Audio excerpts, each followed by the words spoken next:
Terus niki kalau mulai saking penjelasan gitu kias Ali. Kias Ali itu analogi kias gitu, analog terus tenggene ilmu-ilmu usul fikih itu ada kias itu kan kias aulawi dari bawah dikiaskan ke yang lebih apa? Atas. Ada kias setara namanya kias musawah setara. Ada kias fahwal khitab, maknanya ya orang pasti sadar kalau maknanya seperti itu. Sampean saya kira budaya jawab mau biasa mau. Budaya pantas, pinter pantas jawab. Kalau bolak-balik ngaji menerangkan. Kita ini hidup itu menjadi tahu apa malah menjadi tidak tahu gara-gara hidup. Nah, aku mari ke goblok sih, ora oleh. Gara-gara hidup menjadi tahu. Yo, ora sing bener gara-gara hidup menjadi tidak tahu. Kowe goblok itu sebab apa? Sebab tahu apa sebab tidak tahu? Oh, sekap polling gak apa-apa. Ayo 02 sik sebab tahu. Ini yang syukuran. Tahu. Hidup itu menjadi tahu menjadi tidak tahu. Menjadi tidak tahu. Oke, Mas. 01 oke. Tahu. Menjadi tahu. Nah, gen tengah-tengah. Wong loro padha ora jelas ya, cara kowe. Ndak tahu. Berarti menang 0 piro. Biasa. Tawari ilmu hakikat ya.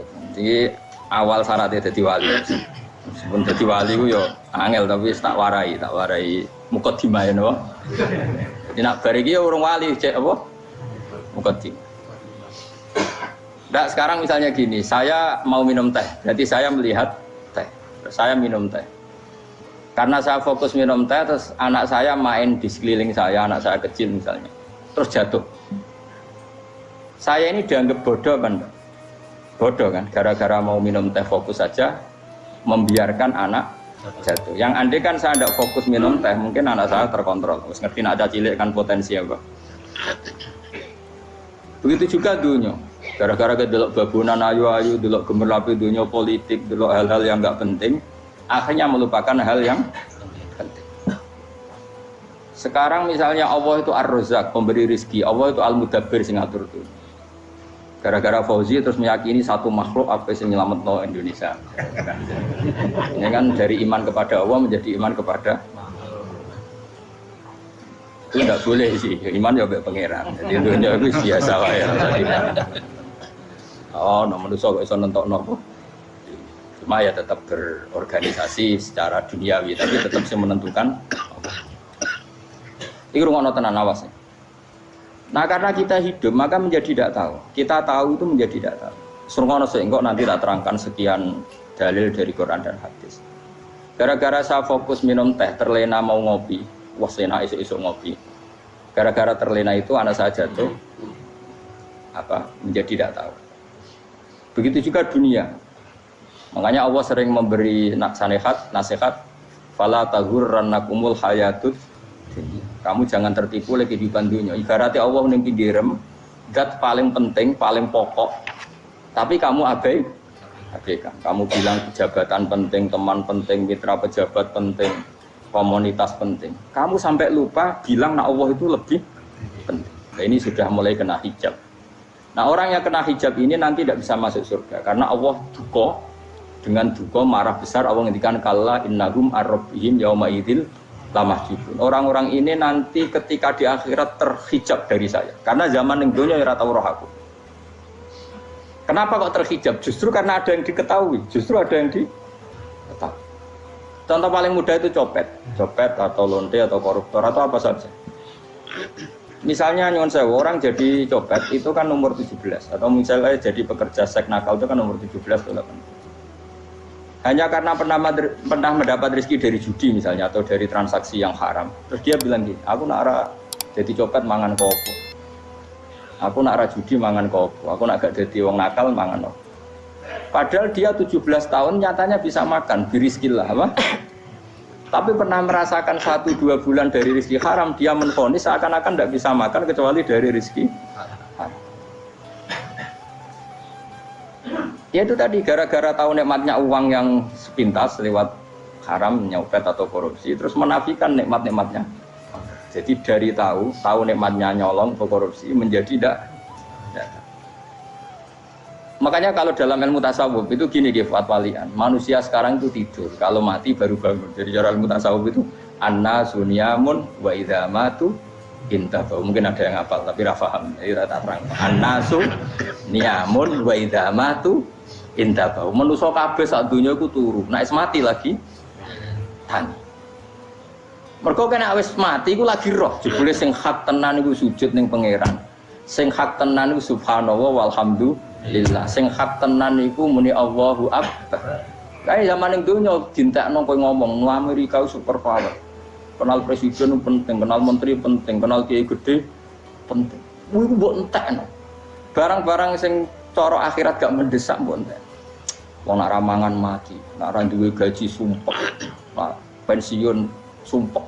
Hal-hal nanti setelah di akhirat kamu hanya tahu satu kalimatul haq, yaitu kenangan terbaik kamu di dunia itu sujud. Jika kamu getun ketika hidup tidak pernah sujud. Makanya kata Rasulullah nanti kamu tahu ketika di akhirat hatta takuna sajdatul wahidatul khairan minad dunya wa ma fiha. Sehingga kamu nanti tahu bahwa sujud satu kali itu lebih baik ketimbang dunia dan seisinya. Karena ternyata setelah kamu di akhirat yang layak jadi poin kamu hidup di dunia itu hanya apa? Sujud. Nah, yang dunia kan WA penting, HP terbaru penting, babonan penting, mitra penting, ngomong terus berjuta-juta kalimat. Hanya karena kamu hidup. Tahu saya mati, kau ngerti, kau kabeh dak. Maka ilmu kamu itu setelah mati, lagi ilmu terlambat. Nah, pas ilmu mau terlambat itu Allah duka, kalla apa alhaqumut takatsur hatta zurtumul qabir kalla saufa ta'lamun summa kalla.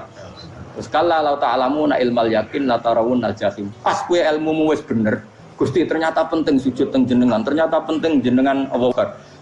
Pas roh pas wayang mlebu neraka, kok wis kecewa. Ya saiki tapi wayang mlebu neraka, roh wis terlambat. Mane tak warai saiki ben ora roh pas wayang mlebu neraka. Kok nak roh terlambat, pas roh wayang mlebu neraka. Sehingga ketika Allah melehno wong kafir, melehno itu mencibir orang kafir. Kata Allah begini. Ini mungkin yang hafal Quran bisa dicek lagi. Fakashafna angka hito akafa basarukal yauma hadid. Jadi kata Allah ngomentari orang kafir ketika di akhirat, laqad kunta fi ghaflatin min hadza. Kamu lupa kan kalau ada akhirat seperti ini kata Allah. Fakashafna angka hito aka. Sekarang kamu saya kasaf, saya buka semua fakta. Fa basarukal yauma hadid. Sekarang pandangan kamu tajam. Dulu di dunia bilang misalnya seks penting, dugem penting, narkoba penting, maksiat penting. Kalau enggak gitu saya pusing.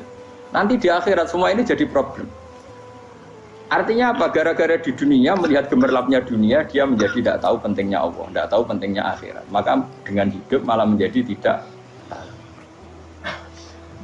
Maka untuk menjadi tidak tahu itu sebabnya dua. Makanya polling 01 dan 02 sama benarnya. Gara-gara tahu yang menjadi tidak tahu, gara-gara tidak tahu yang menjadi tidak tahu. Tadi misalnya kamu fokus ya, misalnya Rukin jelalatan untuk cawe itu adu, fokus untuk cawe itu, gak Allah waktu ngarepe kejengkang, kesandung. Berarti gara-gara melihat menjadi tidak tahu.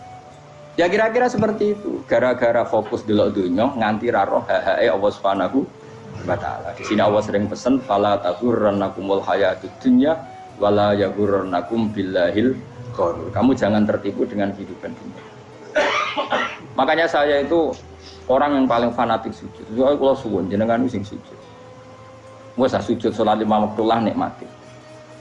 Karena sekali kamu terbiasa mensifati dunia ini penting, nanti kamu akan lupa mensifati akhirat itu penting. Dan itu awal kamu tergelincir dari ansawa isabi, dari jalan yang benar. Makanya tadi pepatahnya orang sufi apa? Anna sunyamun wa idza matu indah. Manusia itu tidur, kalau mati baru bangun. Terus contoh kedua begini. Kenapa Allah begitu murka ketika orang tidak mengerti hak-haknya Allah? Bukan karena Allah anarkis atau keras, tidak. Memang secara akal pasti begitu. Saya sampai tak beda ini. Lihat contoh gampang-gampang saja, tak wari logika. Kalau ada orang buta lewat kemudian nabrak tembok, karena apa? Karena buta kan? Buta itu maknanya apa? Tidak tahu. Akibat tidak tahu, nabrak tembok. Ya kan? Karena tidak tahu. Karena tidak tahu, nabrak tembok. Karena tidak tahu, terjatuh di sungai. Karena tidak tahu, terjatuh di jurang. Sekarang juga sama. Orang karena tidak tahu pentingnya agama, tidak tahu pentingnya Allah, kemudian dia fokus ke duniawi. Akhirnya ya nabrak tembok. Natijanya sama enggak? Saya ulang lagi ya, orang buta karena tidak tahu nabrak tembok. Orang fokus untuk perempuan cantik atau melihat apa, kemudian dia tidak tahu depannya juga nabrak. Untuk menjadi nabrak itu syaratnya tidak tahu apa tahu? Bisa dua-duanya. Tidak tahu ya sebabnya nabrak, fokus ke yang lain ya bisa. Maka tidak tahu ya sebab nabrak, fokus ke yang lain juga sebab nabrak.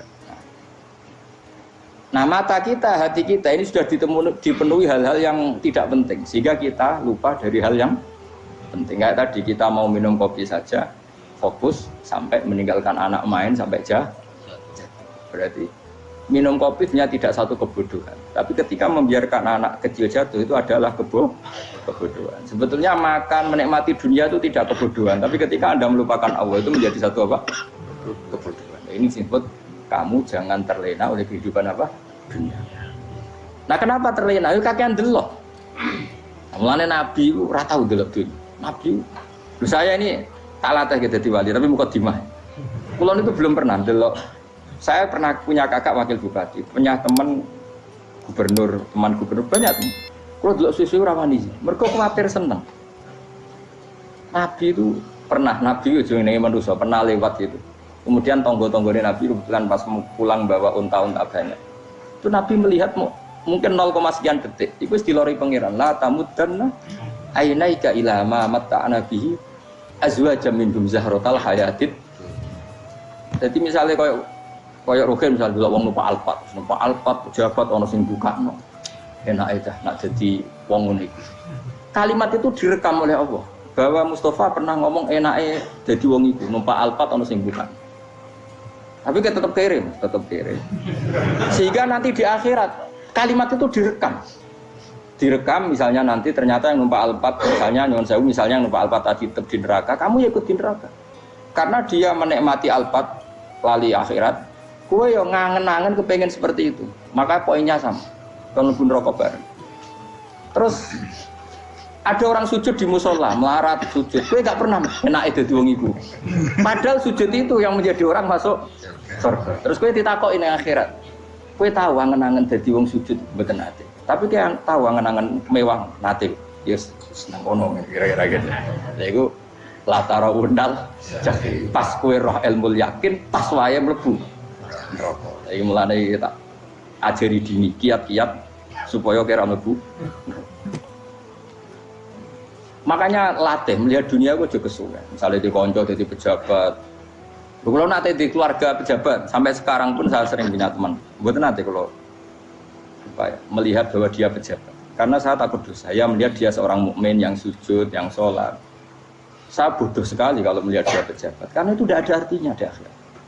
Saya sampai sekarang yang saya melihat presiden orang yang mukmin, sehingga saya harus hormat. Saya melihat bupati orang yang mukmin, sehingga saya harus hormat. Melihat sampean ini wong sing mukmin, malah gue jalalan barang ini sudah mukmin plus. Jadi rasa tiga ekor tuh pinter gue jalalan. Jalalan budal bisa gaya bisa. Budal lu rano mana nih?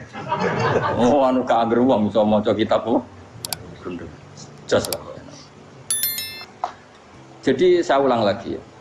Makanya saya itu nanti kalau sampean alim sudah kayak saya, itu pasti nggak kagum sama sahabat. Sahabat itu, apalagi Rasulullah ya tentu. Sahabat dulu aja yang gampang ditiru. Sayyidina Umar ketika ditusuk oleh siapa? Abu Lu'lu siapa? Al-Majusi. Abu Lu'lu itu seorang Majusi. Dan Umar itu orang pendendam. Dia orang pendendam. Tapi tentu karena dia orang baik, ya pendendamnya hal-hal yang baik. Coba kalau kamu ditusuk orang itu dendam nggak? Kira-kira sebagai manusia kan dendam. Itu tanyanya begini sama yang ya taruh sekarang orang dekatnya. Yang bunuh saya tadi siapa? Oh itu Abu Lu'lu Al-Majusi, Hulamul Muhirah. Dia budaknya Muhirah.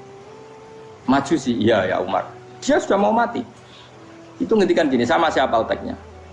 Alhamdulillahilladzi lam yaj'al maniyati biyadi rajulin sajadalaka sajdah yuhajuni biha yaumal qiyamah. Ya Allah, terima kasih sekali ya Allah. Engkau mentakdirkan saya dibunuh oleh orang yang enggak pernah sujud. Kalau saja dia pernah sujud, maka dia berhak menuntut saya dengan sujudnya untuk masuk surga. Artinya gini, kalau dia ditusuk orang yang pernah sujud, misalnya Sayyidina Umar kok ditusuk oleh Ruhin, kemudian Umar masuk Ruhin masuk neraka, aku tetap pedih Gusti. Isowai sujudnya dia menjadikan nggak berhak masuk neraka. Artinya Umar saking hormatnya pada sujud itu dia nggak berani. Jadi kira-kira kok Umar sujud kue, itu kira-kira rawani masuk anak kue mlebu neraka. Piye-piye di kekuatan sujud yang mempotensikan tetap dia masuk surga. Makanya dia seneng, dendamnya kesampaian. Syukur lah nak sing mateni aku ora tau sujud. Dadi tak patut nang neraka langsung gludeng ngene kira-kira gitu. Saking hormatnya ambek sing jenenge sujud. Tapi kita sekarang enggak rawong ning musala sujud. Ya jeneng wong nganggur. Otak kita ini sudah PKI lah kamu. PKI halus. PKI yang tanpa kartu, paham? Makanya Allah kalau muji sujud itu enggak sampean tak latih supaya baca Quran yang benar. Kayak apa Allah bikin Ka'bah? Kayak apa mulianya Ka'bah? Itu dibikin Allah untuk apa? Lil akifina wa ta'tusai warrukais sujud, dan untuk orang-orang rukuk dan sujud. Ketika Allah menurunkan rezeki di bumi dan di langit, itu perhitungannya Allah masih itu asli. Rabbana liyuqimus shalah faj'al afidatan minan nas tahwi ilaihim warzuqhum minas sama. Gusti, ben nak sujud ku kuat. Piye-piye menungso nak ramangan ra kuat. Nak is kuat dia tenaga yo ben sujud, liyuqimus shalah. Ketika Allah muji orang baik, atta ibunal abidunal hamidunas saihuna satrusé arraqiunas sajid, yang rukuk yang sujud. Karena tadi ketika nanti Anda di akhirat, kenangan terbaik Anda di dunia itu hanya sujud. Liyane iku coba misalnya kene akhirat terus video disetel sih. Pas kongkoi-kongkoi ini perapatan. Bariku nglamunem disetel. Ben dadi pegawai negeri. Ngayal gajine sakmene, engko sakmene nggo wayo. Wan terus rekam kabeh. Oh ora sini-sini wong. Terus tokoh idola sing duwe wae sing tumpakane Alfa, sekretaris saya. Iku mbok neng utekem iku berpuluh-puluh tahun. Dan itu jumlahnya poinnya misalnya 100.000. Bareng idola anak Kanjeng Nabi mau 10%, cuma gayanya mau coba sholawat. Tapi sebetulnya agak tahu bayang ini miskinan Mbak Amit nih miskinan. Gayanya mau coba sholawat tapi uteknya orang tahu pengen melarat koyok. Itu direkam. Makanya dari Habib-Habib sing alim-alim niku almar'u ma'aman ahabba hada targhib wa tarhib. Kita ini kan sering dimotivasi mubaligh. Mubaligh itu kan saya naik dhewe nak. Harus pokoknya seneng Nabi swarga. Dari Habib-Habib sing alim nak ngritik, masalahnya dawe mu almar'u ma'aman ahabba. Wong dibarno wong sing diseneng. Apa kamu bisa menjamin seneng Nabi saudure seneng wong-wong itu? Jangan-jangan kita lebih berkeinginan seperti orang tertentu yang kaya raya, yang terkenal, yang hebat. Meskipun kowe oleh sana muni seneng Kanjeng Nabi. Jangan-jangan status cinta kita terbukti ke orang itu.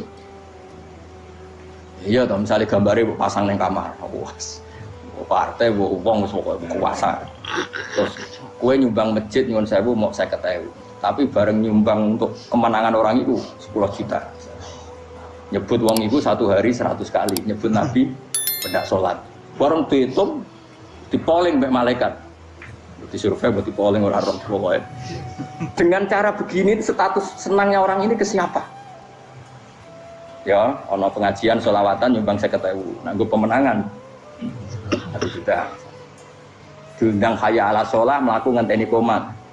Tapi nak diundang acara kampanye teko ngarep sedurunge 2 jam. Dari sekian di polling, terus kadar cintamu ke siapa coba? Dari sekian indikator misal cara polling. Jangan-jangan diputuskan lebih seneng ke itu. Ya sudah almarhum aman. Apa? Makanya kata orang-orang alim almarhum apa? Orang itu terserah disenangi. Masalahnya kita tidak ada jaminan lebih seneng Nabi.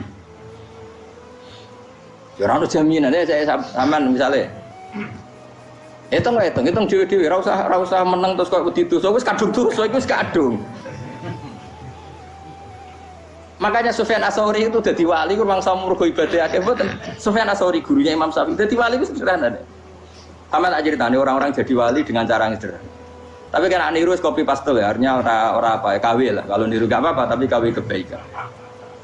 Sufyan Ats-Tsauri itu ditanya, "Kenapa kamu sedekat itu sama Allah dan Anda keramat?" Jadi resepnya begini, Pak. Saya itu belum pernah ke masjid nunggu adzan. Paling enggak setengah jam, 1 jam sebelum adzan itu saya sudah ada ke masjid. Ditanya, kenapa begitu? Ketoke kok kawula sing elek, moroe ngenteni diceluk. Terus ngerti nak wayahe yak mono iku Allah nyeluk. Misale saya punya cah dalem.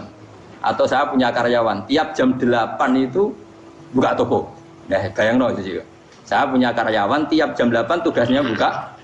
Selalu buka tokonya ngenteni tak panggil. Hen Rohen, toko buka, siap. Tapi besok yang ngono lagi, Hen jam 8 buka, siap. Tiap hari gitu, kira-kira kendaraan karyawan itu goblok apa sopan? Kira-kira enggak jawab ya? Goblok kritik enggak usah gitu. Nah, Sufyan Ats-Tsauri tidak mau gitu. Wis ngerti nek Allah ya ampun wayahe manggil. Dadi ya anggere jam 8 wis ning kono. Dadi nek Allah ayala salam pun Gusti.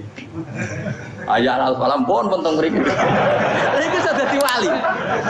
Oh, iku saya buat tiru tapi kawin lho. Enggak masalah, tapi ini kan resep, no. Lho mangkel lo gak kira-kira. Ana karyawan tiap jam 8 kon buka toko. Selalu marane ngenteni di panggil. Jadi wali dulu tuh punya cara muamalah sama Allah tuh luar biasa. Ya ora usah mbok tiru terus kemen dadi wali wis ra iso kadung salah. Biasa wae. Aku lah nganti saiki ya biasa wae. Aku mau masjid ngenteni mekumat ya biasa wae. Tapi aku kan iso dadi wali lewat jalur liya lah aku ya. Jalurku kan akeh. Mulang ya mari wali, sabar ning coba ya mari wali. Jane ana jalur fikir ya mari wali kan. Tapi kan loro, fikir loro. Jadi Imam Adil ya wali, di bojo judes itu wali, masyhur. Ana wali ku barokah di bojo judes.